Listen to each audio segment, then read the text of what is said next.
Après la lecture du livre des rois, 2 Rois 17, 24, 29, 32, 33, on peut lire cette déclaration faite plus d'une fois, qu'il craignait l'Éternel. Cela aurait dû impliquer quelque chose. Je ne sais que dire au sujet du prêtre ou que penser à son égard. Il parla évidemment du Seigneur, de Dieu, leur enseigna quelque chose, mais ils reçurent cela purement et simplement de seconde main, pour leur propre convenance, pour les délivrer de leurs troubles. Aussi, nous pourrons conclure qu'ils usèrent du nom du Seigneur, qu'ils lui offrirent probablement une sorte de reconnaissance. Ils entreprirent une forme d'adoration qui était ostensiblement à son adresse, mais dans le tréfonds, ils ne le connaissaient pas. Ils faisaient usage du nom du Seigneur à des choses et des choses du Seigneur, mais ils étaient de purs et simples professeurs, sans aucune connaissance réelle du Seigneur. Leur religion était une imitation, une chose de seconde main, non pas quelque chose du cœur. Et ensuite, vous remarquez qu'en toute situation, de façon constante, ils se réfèrent et en défèrent à Babylone. Ils sont dans la servitude du roi de Babylone. Et ainsi, à cause de toutes ces choses, il y avait une base importante en faveur de cette hostilité à l'égard de Néhémie. Le test réel pour ces gens fut leur attitude à l'égard de cette chose qui est d'importance primordiale pour le Seigneur. La chose qui est la plus exactement conforme au cœur de Dieu et la plus proche de son cœur. Quelle position prennent-ils par rapport à cela? Eh bien, cela les démasque. Nous aurions pu prendre le sujet par l'autre bout et dire: nous avons donc ici des gens avec des chefs dont les noms sont mentionnés, qui sont hostiles à ce qui est tellement important pour Dieu et pour le ciel. C'est là leur position, leur attitude, leur esprit. Pour quelle raison est-ce ainsi? La réponse est essentiellement qu'ils n'ont aucune relation réelle avec le Seigneur. Quelle que puisse être leur profession, leur phraséologie, leur prétention, leur forme, ils n'ont eux-mêmes réellement aucune relation vivante avec le Seigneur. C'est là notre point de départ concernant ces gens.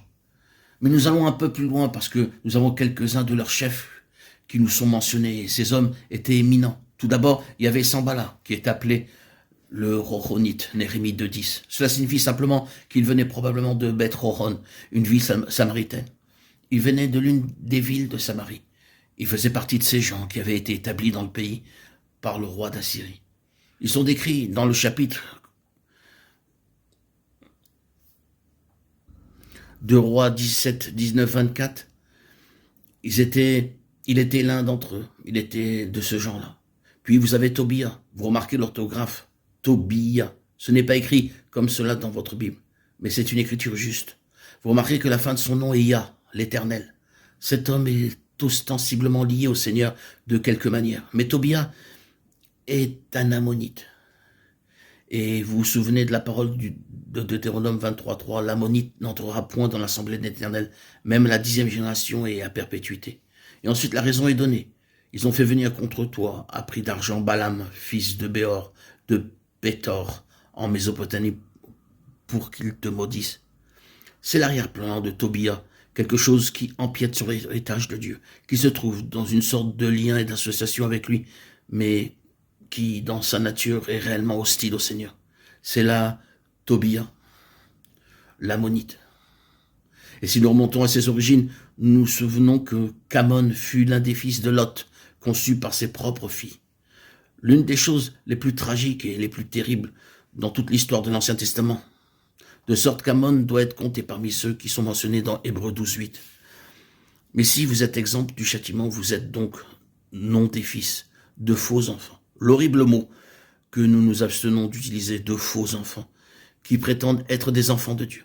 C'est là Amon, par l'intermédiaire de Lot, en association avec Dieu, avec Abraham, mais intérieurement n'étant pas de la pure race d'Abraham, de la pure race d'Israël, de la pure race du peuple de Dieu. Il a son nom mêlé de quelque manière au peuple du Seigneur, mais il n'est pas un vrai fils, c'est un faux fils. C'est Tobia, une association charnelle avec le pays, mais un éloignement spirituel du Seigneur et persécutant ce qui est vraiment spirituel, comme le dit Paul.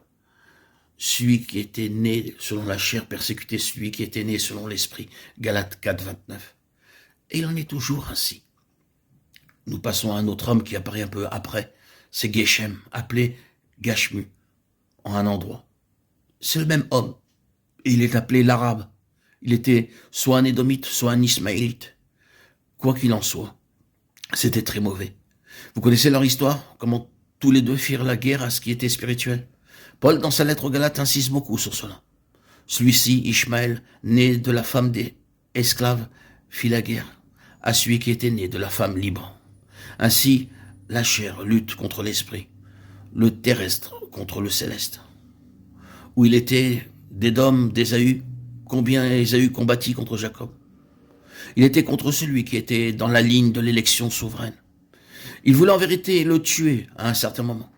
Ces deux personnages, que ce soit Ésaü ou Ishmaël, que ce soit l'arabe d'Édom ou d'Arabie, représentent le conflit entre la chair et l'esprit, entre le naturel et le spirituel.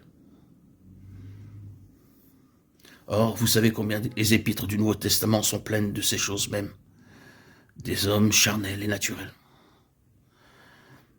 Vous découvrez non seulement ce que j'ai mentionné, l'hostilité au salut des âmes et le conflit général lié au fait d'être un chrétien, mais vous découvrez un genre d'assaut spécifique partout où le dessein plus plein de Dieu est amené en vue. Si Paul représente au moins quelque chose, il représente le dessein et ultime de Dieu.